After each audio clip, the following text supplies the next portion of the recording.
አርሰናል በ2003 እና 2004 የውድድር ዘመን የፕሪሚየር ሊግ ዋንጫ ሲያሸንፍ አንድ ጨዋታ ሳይሸነፍ ነበር። አሰልጣኝ አርሰን ቬንገር ስውር መንግስት ለመመስረት የተዘጋጀ የሚመስል የማይበገር ቡድን ገንብተው ነበር። ነገር ግን ይሄ አልሆነም። እንዲያውም ይሄ ጽሑፍ እስከተጻፈ ጊዜ ድረስ አርሰናል የፕሪሚየር ሊግ ዋንጫ አላሸነፈም። ታዲያ ምን ተፈጠረ? አንድ ጨዋታ ሳይሸነፍ ዋንጫ ያነሳ ቡድን እንዴት እንደገና ሊጉን ማሸነፍ አቃተው?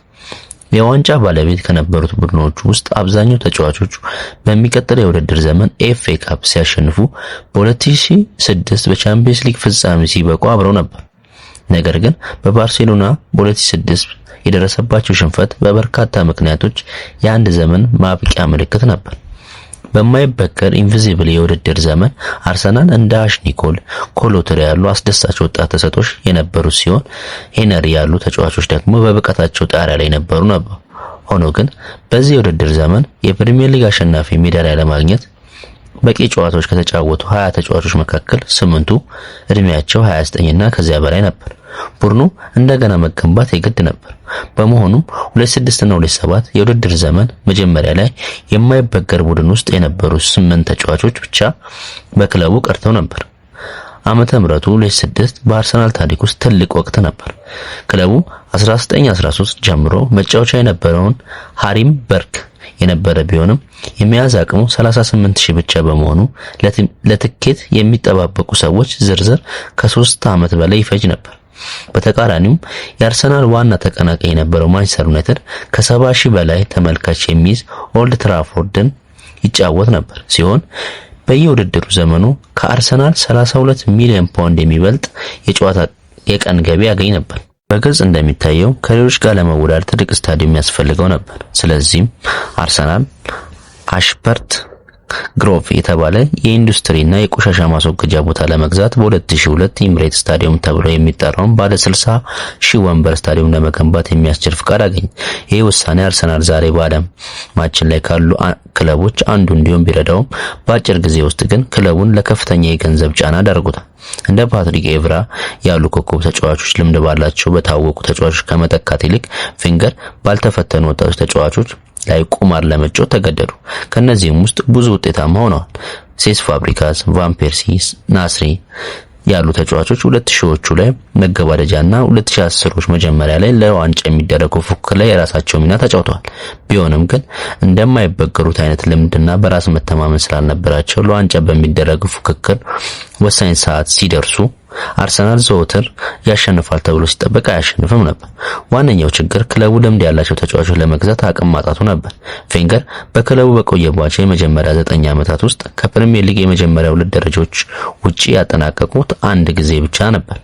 ከዛ በኋላ ግን 2018 ክለቡ እስከሚለቁበት ጊዜ ድረስ በመጀመሪያዎቹ 2 ውስጥ ማጠናቀቅ የቻሉት አንድ ጊዜ ብቻ ነበር። እነዚህ ወጣት ተሰጥኦ የማፍራት ፖሊሲ አርሰናል ወደ አስከፊ አዙሪት ውስጥ ከተተው። አንድ ተጫዋች ኮከብ በሆነ ቁጥር ወደ ኤምሬት ስታዲየም ለማዘዋወር የወጣውን ወጪ ለመሸፈን ሲባል ተጫዋቹ ለመሸጥ ይገደድ ነበር።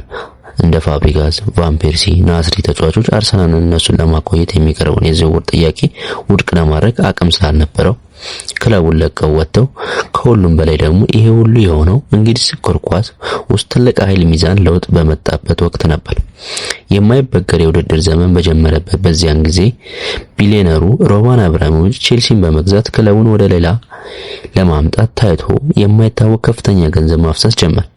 አርሰናል ምርጥ ተጫዋቾችን ማቆየት ባቃተው ጊዜ ሌሎች ክለቦች ግን ይበለጽጉ ነበር። የቀድሞ አርሰናል ምክትል ሊቀመንበር ዴቪድ ቼልሲ የደቀነው ስጋት ሲገልጽ ሮማን አብራሞቪች የሩሲያ ታንኮች በቤታችን ደጃፍ አቁሞ በ50 ፓውንዶች ይተኩሱብናል ብለዋል። በመቀጠልም በ2008 የአቡዳቢ የዩናይትድ ግሩፕ ማንቸስተር ሲቲን ገዛው። ማንቸስተር ሲቲም በተመሳሳይ መልኩ ከፍተኛ ወጪ የማውጣት ዘመቻ ውስጥ በመግባት አንዳንድ የአርሰናል ኮከብ ተጫዋቾችን ወደ ስብስቡ ቀላቀለ።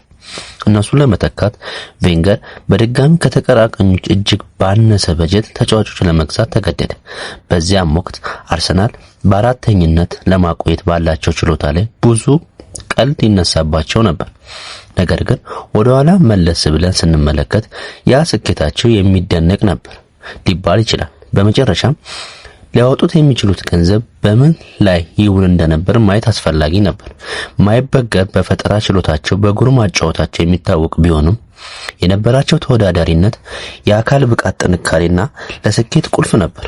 ዘ አትሌቲክስ የተባለ ጋዜጣ እነሱን መቅጠም ምን ይመስል እንደነበር ባስነበበው ጽሑፍ ላይ የቀድሞ የወልቭስ አማካኝ አሌክሲስ ቡድኑን የግዙፎች ስብስብ ሲል ገልጾታል። ነገር ግን ከማይበገረው ስብስብ በኋላ ባሉት ዓመታት ቬንገር ያንን መታወቂያ እየቀየሩ መጡ። የቀድሞ ቡድናቸው እንደ ቬራ ባሉ በጉልበታቸው በሚበለጡ ተጫዋቾች ላይ ገንብተውት የነበረ ቢሆንም በኋላ ግን ትኩረታቸው እንደ ፋብሪጋስ፣ ናስሪ፣ ቶማስ ሮዝስኪ፣ ራምሴ፣ ሜሲት ኦዚል፣ ሳንቲ ካዞሮላ ወደ መሳሰሉ በቴክኒክ ብቃታቸው ወደሚገኙ ተጫዋቾች ተለወጠ። የሚጫወቱት እግር ኳስ ለመመልከት እጅግ የሚያስደስት ቢሆንም አርሰናል ግን እንደ ድሮ ግዙፍነት ከመሆን ይልቅ በቀላሉ የሚሸንፍ ወይም ለስላሳ ተደርጎ መታየት ጀመሩ። ከ2005 የኤፍኤ ካፕ ድል በኋላ አርሰናል ለ9 ዓመታት ያህል ምንም ዋንጫ አላነሳም። በማይበገር የውድድር ዘመን አንድ ጨዋታ ያልተሸነፈው ያ ቡድን በፍጥነት የታሪክ አካል ሆኖ ቀረ።